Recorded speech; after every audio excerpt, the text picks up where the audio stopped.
The Clinton Foundation is still on the FBI's radar screen, according to the Wall Street Journal and CNN. WikiLeaks reveals former Bill Clinton top aide Doug Bann.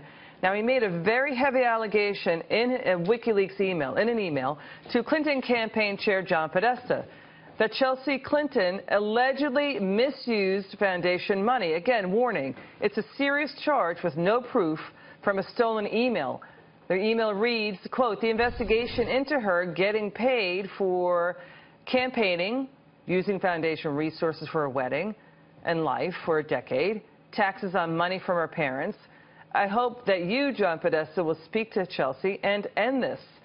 We've got former UBS chairman, UBS America's chairman, and former Obama Economic Recovery Board member Robert Wolf with me now. Nice to see you, Robert. Nice to see you, Liz.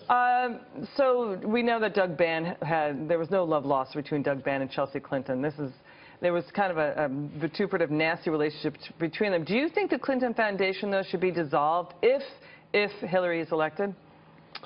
I will leave that to them. Certainly, they'll have to make sure that they separate church and state with respect to anything they're doing with foreign entities. But on the flip side, you have to look at a lot of the good things that the Clinton Foundation did with respect to malaria and HIV and AIDS, and you want to make sure the things that they did well continue. Yeah, I hear what you're saying. There's two outside law firms, according to the WikiLeaks disclosures, that looked at what was going on at the Clinton Foundation. They found really a big lack of accountability, that the Clinton Foundation was used as a political operation. You know, this is inside the campaign, they're saying that. Yeah, well, you can look on the Charity Navigator, and they got a 4 or 5 star, the highest you can get. So, listen, I'm not going to discuss WikiLeaks stuff, what's accurate or not accurate. I'll leave that to those people who want to investigate. Well, the IRS is looking into the Clinton Foundation. I'd like to move on to the next topic. FBI Director Comey reverting back to his decision in July, saying he's not recommending charges on Hillary. What was your reaction to that?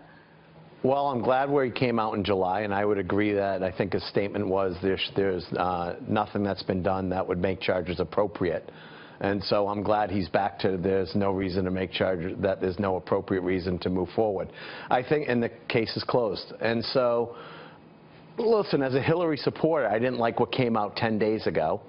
And I'm glad something came out yesterday, but honestly speaking, all it did was polarize our country even more. I wish nothing was said 10 days ago or yesterday, and it's already, so polarized as is, and all he did was add to the political environment that no one's really liking, and I think we're all glad it will be over in 24 hours. But the FBI director in July said that Hillary Clinton was extremely reckless, and then the Clinton campaign took that as an exoneration and cheerleaded Jim Comey, and then when he turned it at 180, they went after Jim Comey. What do you make of that? Well, Liz, when you go into a case, it's binary. You either are getting charged or not getting charged. He's not getting charged. We've all been around close to, not close to. She said she made a mistake. And I really don't think someone's going in tomorrow and is going to elect someone on the Trump Foundation or Trump University or Clinton Foundation.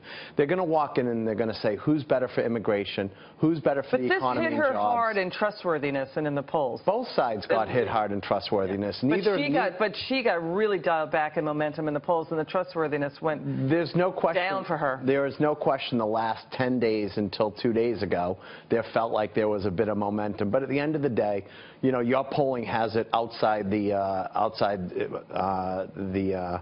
I forget what you call it, but it's outside of 4%.